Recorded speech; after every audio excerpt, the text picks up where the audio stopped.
So,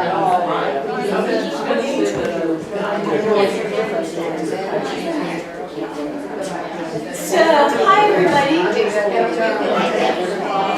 All right, we're gonna get started. Can you hear me? I think we'll turn off the I know. We'll be like church ladies and we'll have fun. So, okay. Thanks everyone so much for coming.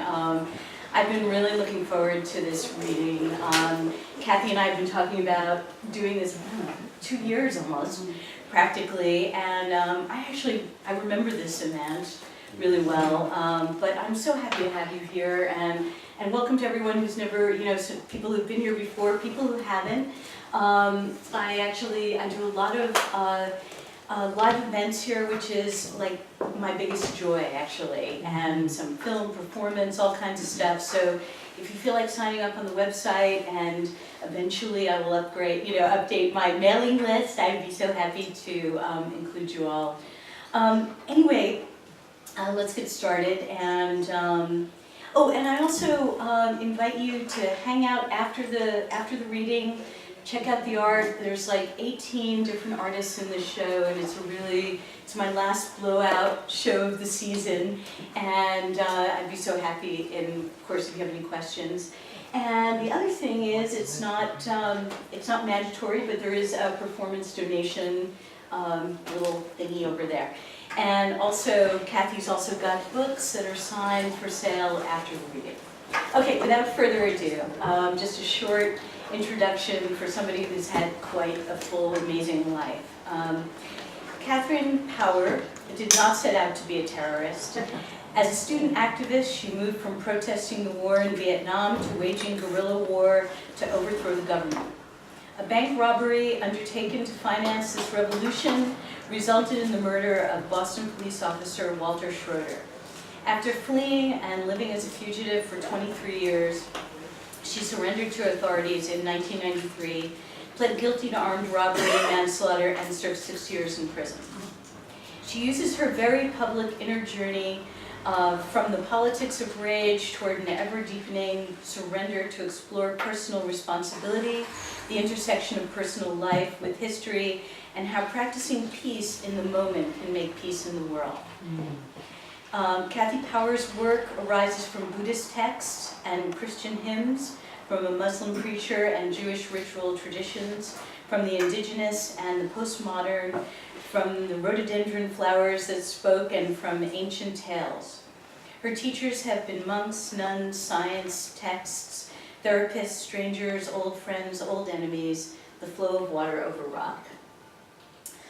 Katherine will read from her book, Doing Time, Papers from Framingham Prison, which she has copies of here, and her memoir in progress, and I love the title of this, Surrender, A Journey from Guerrilla to Grandmother. So without further ado, let's give a round of applause.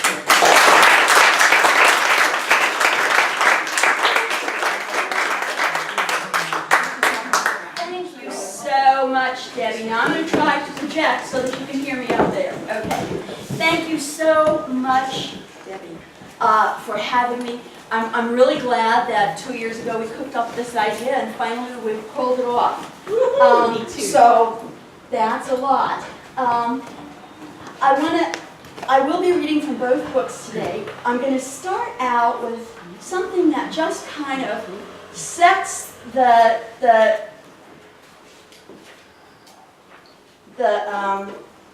tone for what Doing Time was. This is 6 years in Framingham Prison. I'm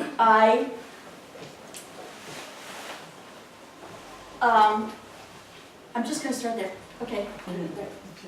And I have some people to thank first. Thank you. So I want to thank, in addition to Debbie, I want to thank Sarah and Diane from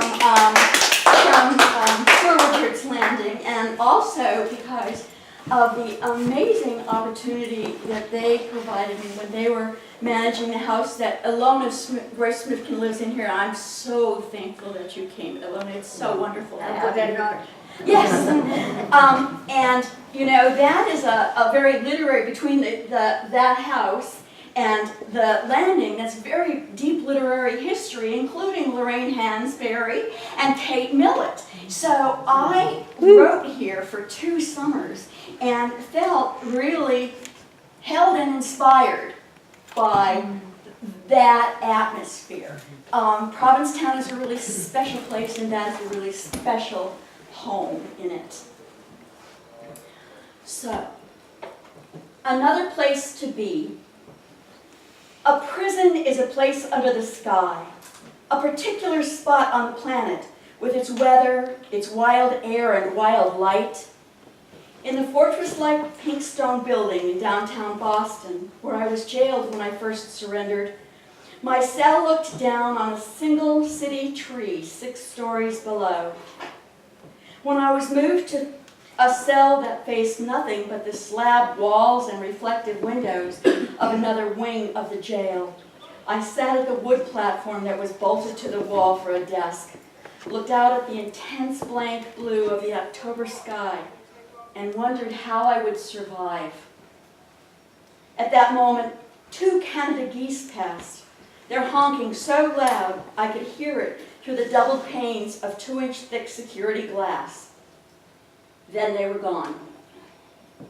Prison is a place of punishment, a deprivation of pleasure, a separation from loved ones, a loss of control over events large and small.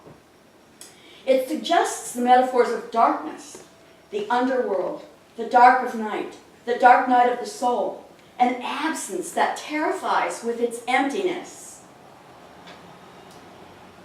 It holds the danger of despair. The work of prison years is reflection, relentless introspection under a merciless, accusing glare. In this respect, prison is a solitary and spiritual place. But the work of prison days is sheer survival, keeping body and spirit intact under the relentless grinding down.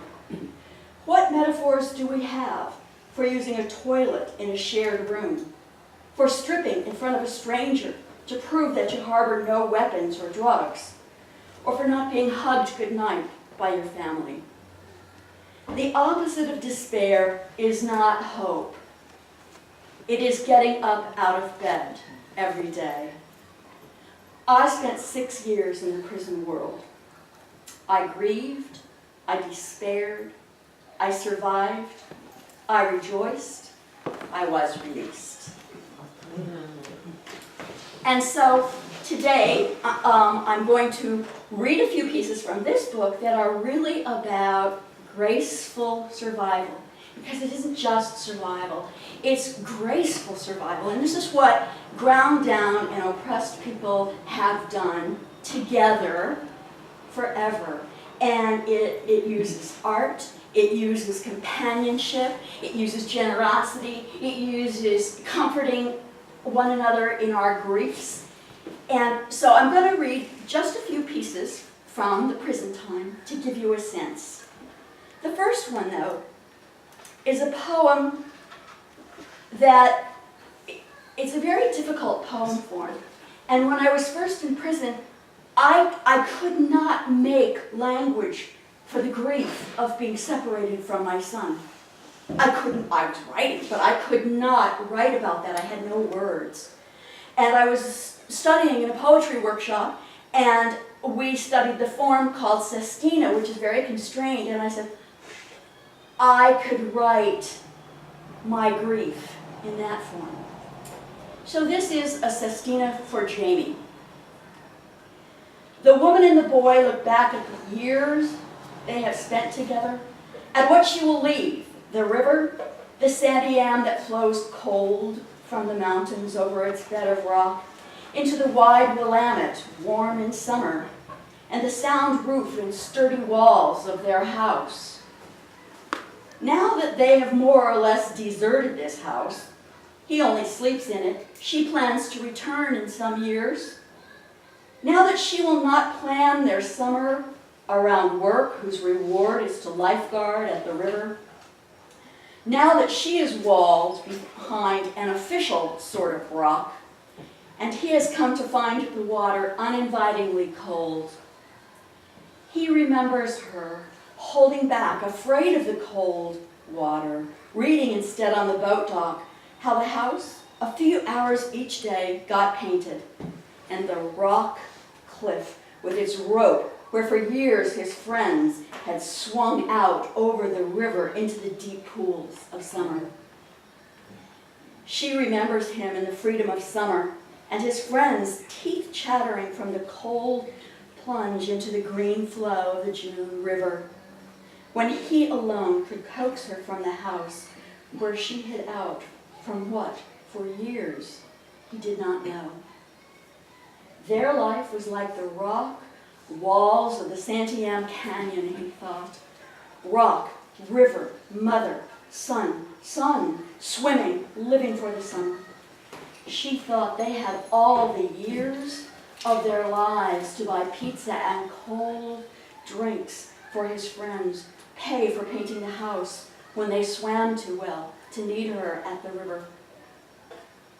She dreams she has become the flow of the river, and basking in sun, that she has always been rock, that she once tried to keep house, baking cookies for a human boy. He dreams it is summer, that he still has a mother holding back from the cold and watching him. It has been years since he painted the house in summer. He loads another log into the stove against the cold. He's added a Zen garden of plants and river rock. It took him years.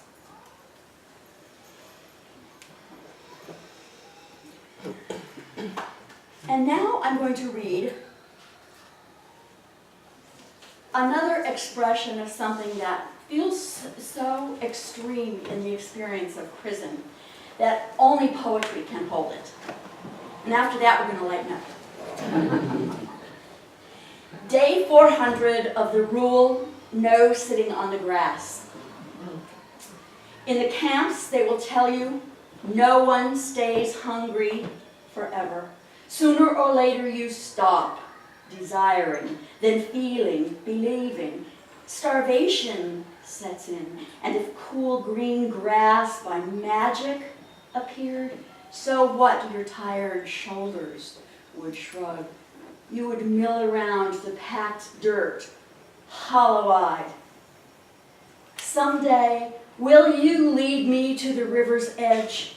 Stub my toes until they bleed on the tumbled rocks. Hold me deep, knee-deep in snowmelt till my skin burns red and the high sun raises blisters on my back. Lay me on the gravel bank to dry, and if I come alive, take me home.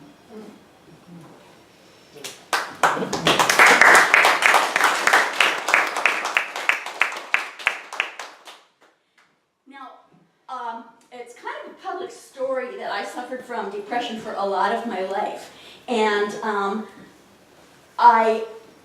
and one of the things about depression is that even when you start to get better, you still have a lot of carryover of the experiences of it. And this next essay from the prison time starts with a little bit of that, but we go someplace better. Washing the bitterness out. Oh, I'm so sorry. At least it sounds pretty. Yeah, it's a nice interlude. Washing the bitterness out. Life could hang on a shred of garbage. I sat slumped in a flimsy plastic chair in the day room. Inner fog weighed my face into heavy-muscled immobility. This dullness of final retreat from the sadness about nothing, about everything that is depression. I had walked up to the serving room for dinner, but eaten nothing. The bread was like cotton and the peas like paste in my mouth. I lacked the energy to walk the rest of the way to my cell. Once I would have wondered how I would live through the night. By now, I knew I didn't have the drive it takes to defeat my billion body cells in their millions of years evolved, organ by organ determination to go on living. Carmen sat across from me, a spiral of orange and white uncurling onto the table from her fingers. Droplets of oil escaped from the orange peel's bruised cells to fill the air around us with a perfume of another world entirely. She gathered up the peel and was about to throw it into the trash. "Don't waste that," I said. "Let me have it. I'll make candy." The words hurled themselves as if memory had crossed a lifeline had tossed a lifeline across the gap between me and all that was living. I got up from the chair. Within minutes, I had half a dozen oranges. They were available everywhere in trade for cigarettes, which had become scarce since the prison canteen stopped selling them 2 weeks before. My cellmate had stockpiled, and at that time she was probably the richest person in the prison economy. I asked permission to use the inmate kitchen at the end of the corridor and spread my mise en place across the counter. Sugar, oranges, colander, brown paper grocery bag torn over, laid flat, and sprinkled with sugar to receive the finished product. I managed to keep everyone else out of the kitchen through a combination of acutely territorial body language and the promise of tastes when I finished. I began the rhythmic ritual, the almost prayer, that is the attention to raw food, the knowledge in my hands, the practice controlling pan and heat, the instructions of the recipe, read 20 years ago and often written down for friends. Cut off the polar caps and score the orange peel right through to the flesh in perfect meridians, a quarter of an inch wide at the equator. Peel back the strips of skin gently enough that they don't crack. This being a medium security prison where sharp objects are carefully controlled lest they be used for stabbing, I cut with a plastic knife and was grateful for it. The fruit went into a reused plastic Cool Whip bowl to become salad, along with the apples my cellmate will buy for cigarettes, and the banana promised on tomorrow morning's breakfast menu. In a saucepan with a large surface, cover the strips of peel with cold water. Bring to a boil on high heat and simmer for 8 minutes. Drain, recover with cold water, and repeat twice more. This step washes the bitterness out and is as old as cooked food itself. The acorns that sustained humans for thousands of years are so full of bitter tannins that they are poisonous unless boiled in just this way. After the 3 leachings, return the strips to the saucepan and cover them with an approximately equal amount of sugar, adding just enough water to dissolve it. Cook them in this syrup over medium-high heat until they absorb it, about 25 minutes. Stir frequently to keep the syrup from scorching in the hot spots on the bottom of the pan. During this final cooking, I like to arrange the strips in a circular array around the pan, curves all aligned, orange toward the outside, white toward the center, to keep the peels from being bent backwards and breaking. But if it started out merely practical, this step holds me by its beauty. It's like calculating the harmonics required to keep a bridge from swaying to the breaking point, only to come up with a Beethoven trio sonata. Drain the peels of the last bit of syrup and spread them on the sugar-covered brown paper. Sprinkle with additional sugar to keep them from sticking together in a clump. If you have your own kitchen, drain them and let them air dry on wax paper. They will form finer crystals and be more delicate. I cleaned up my mess in the kitchen, put some of the candy aside for my cellmate and myself, and gave the rest away to the other 30 women in my housing unit. In less than an hour, I had come back from the brink of living death. The orange's nutritious flesh is no match for anhedonia, that is, the depression failure to perceive pleasure. So the orange's nutritious flesh is no match for anhedonia, but the peel, with its pigments and its oils, the essence of what we think of as orange, too bitter by itself, is reclaimed by a technique older than history, bathed in sugar, arranging itself into a miniature of the sun in my pan.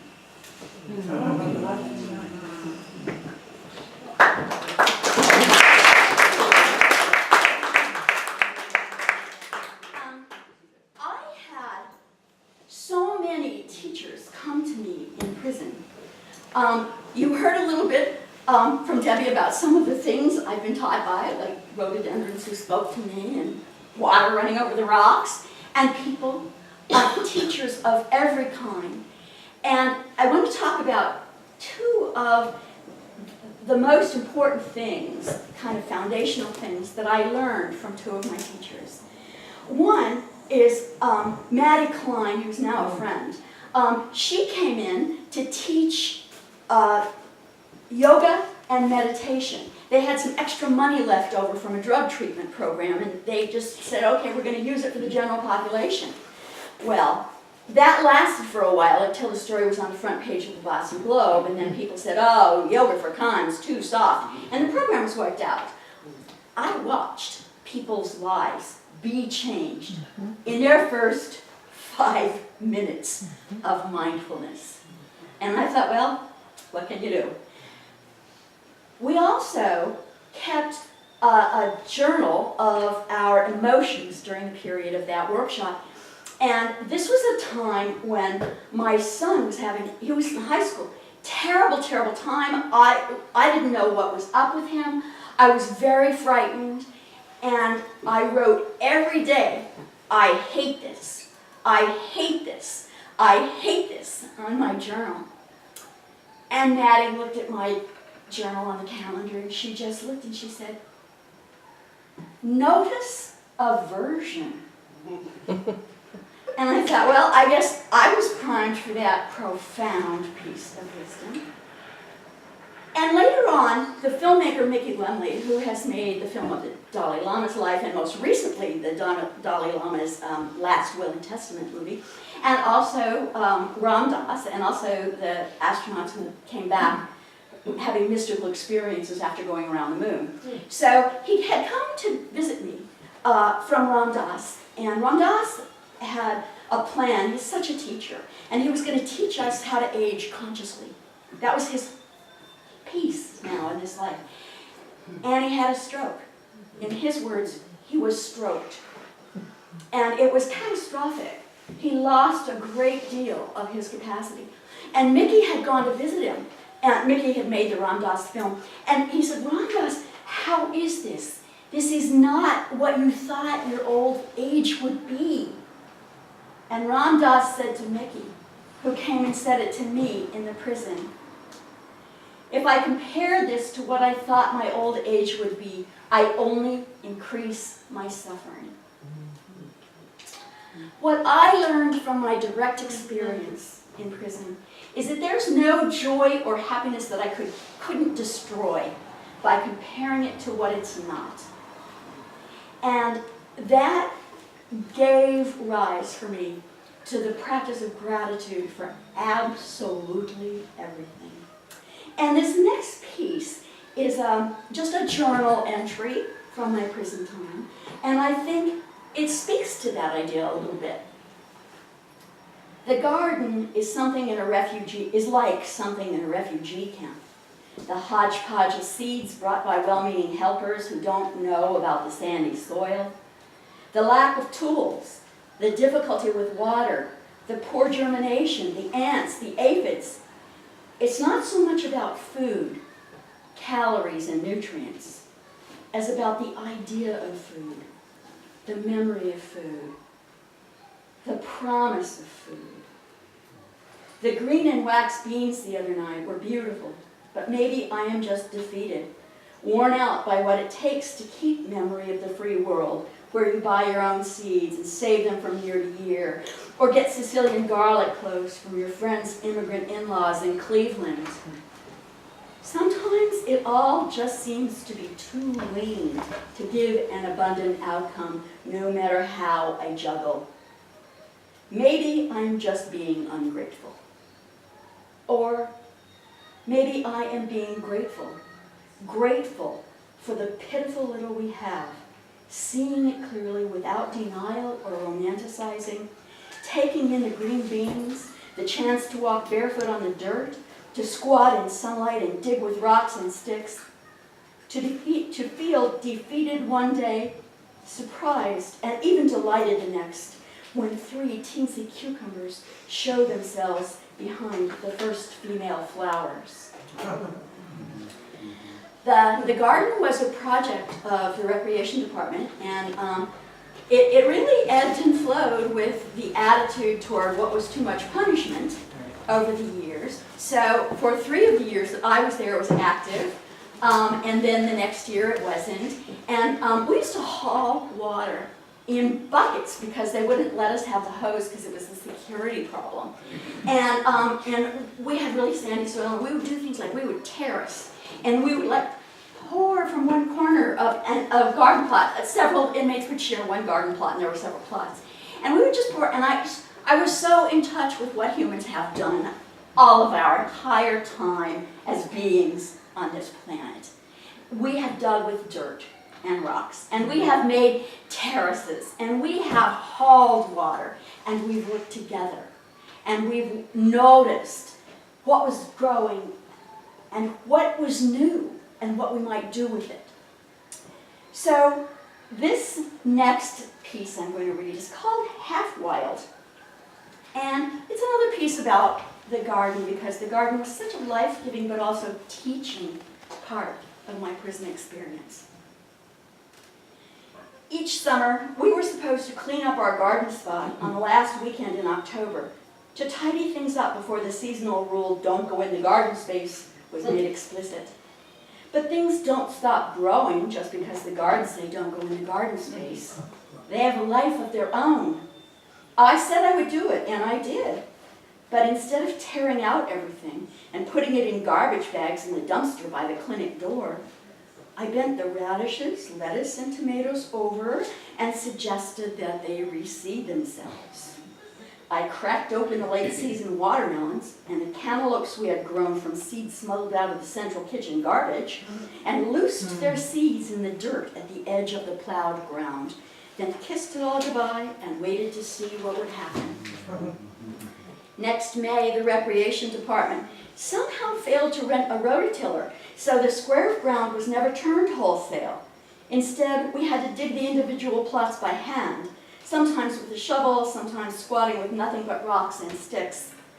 By then, our plot already had a healthy crop of sorrel, purslane, and 4-inch high lettuce. I sprinkled it with dandelion seeds, cleared weeds away from the 5 volunteer green onions, and dreamed of salad. All through June, we harvested baby lettuces and mild-tasting weeds to dress with mayonnaise from the canteen store, thinned with garlicky vinegar from the dill pickles sold whole, sharpened with a shake of crushed dried chilies and some Kraft Parmesan. By July 4th, radish things added a peppery bite. It's too bad I didn't learn about eating pea shoots until the arrival of the August issue of Food Arts magazine, or we surely would have had them.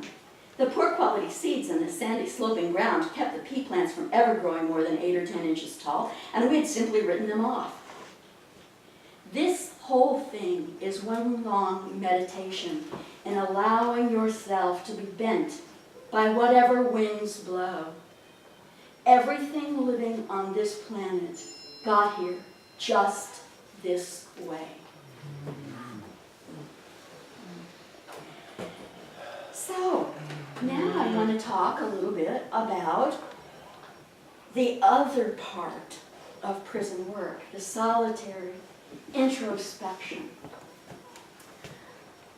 These are 2 pieces that, are we all doing okay? Nobody needs to stand up and take a breath or anything? Okay. It's a little hot. Is there a fan by any chance? It's so noisy. Okay. So, Okay. yeah. All right. Those windows open?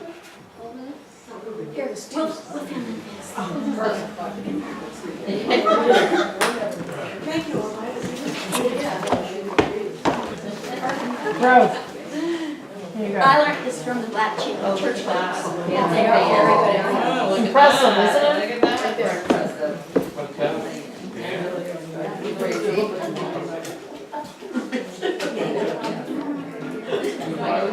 From my son in Japan. The whole row back The whole row is OCD. Marvelous. Girls Okay. Now I'm going to read, this is the longest. That works well. This is the longest of the pieces I'm going to read, but I feel like it's a really important statement about a process that has led me to practicing peace in the way that I do in my life. It's called change of heart. I had spent 4.5 years in prison looking into myself, seeing my defenses, identifying with many ways I had been recklessly wrong in 1970. In therapy, I had come to discover the source of my compulsive rebellion against all authority. Reading the literature of nonviolence, I had come to recognize the danger in thinking of a person or a force as an enemy. Through spiritual development, I had become able to see myself both as a person who had done something so destructive and also as someone socially and spiritually redeemable. As the time for my parole hearing approached, I intensified this examination. My friend Jim argued that if I was to be held accountable, then so should the generals and politicians who had conducted the evil and illegal war in Viet Nam. Other friends pointed out that I had not carried a gun. Someone else, not me, had fired the bullets that murdered Walter Schroeder. I disagreed. I knew that I had to look at my actions alone, regardless of what someone else had done. My friend Sally had helped me to notice every moment when I was speaking with a hard instead of an open and loving heart. We sat at the Formica table in the prison visiting room for hours. She warmed chocolate chip cookies from the vending machines in the microwave to make them seem fresh baked. Every time I spoke from righteousness, from argument, from anger, from resentment, Sally stopped me gently. From the heart, she said. I kept working at it, and I could feel the bigness of my heart embracing everything, everyone. Everyone, that is, except the generals and the politicians. Even though I knew that remaining in enmity with them, excluding them from the compassionate embrace, contradicted what I deeply believed, I could not seem to think my way past. And I knew that approaching the parole hearing while still being stuck there would just repeat the yes but that members of the Schroeder family had pointed out in every public statement I'd made since 1993. The time came to write answers to harshly probing questions posed to inmates coming before the parole board. What were your actions in the process of committing this crime? Who were the victims of your crime? How did your crime hurt the victims? But what about the generals, my mind whispered as I recounted what I had thought in 1970 and how I saw now that I had been wrong. What about the burning babies, my mind whispered as I named clearly the many ways that I had hurt Walter Schroeder's family in the bank robbery and as well as in refusing to answer to justice for 23 years and in my grandiosity upon my surrender. I put the parole questionnaire aside. I took up my journal where the practice was to free write, letting all the contradictions